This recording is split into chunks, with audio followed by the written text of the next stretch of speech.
Britain's Prime Minister came, he said, because Israel faces its darkest hour. Israel is welcoming its allies. It will need their support in the next few weeks. Waiting in Jerusalem was Benjamin Netanyahu, Israel's Prime Minister, a day after he welcomed Joe Biden. We absolutely support Israel's right to defend itself in line with international law, to go after Hamas, to take back hostages, deter further incursions, and to strengthen your security for the long term. Now, I know that you are taking every precaution to avoid harming civilians, in direct contrast to the terrorists of Hamas, which seek to put civilians in harm's way. We have here two forces. One is an axis of evil led by Iran through Hezbollah, Hamas, and others that want to bring back the Middle East to the Middle Ages, to an age of bondage and war and slavery and annihilation.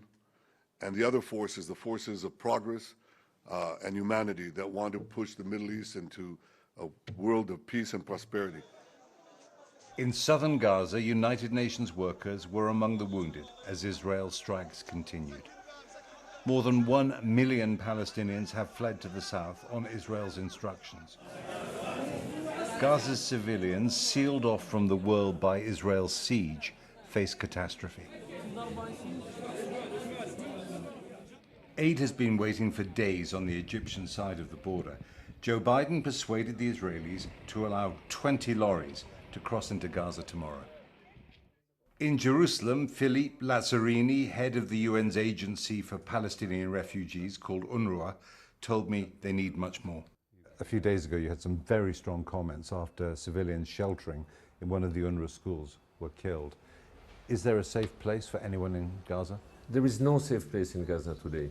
There is nowhere where the civilian population feels safe. What do you make of the Biden plan?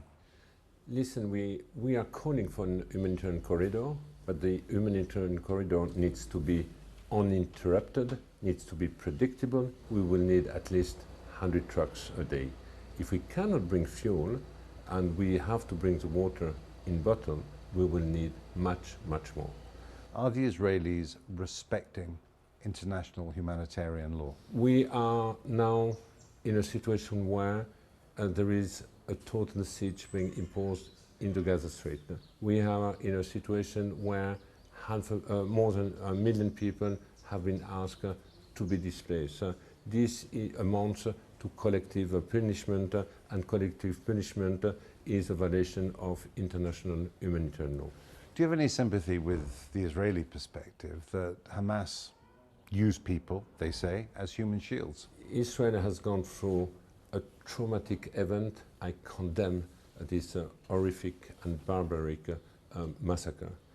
But killing other people, it does. But this event still does not justify that a war is conducted without any restraint.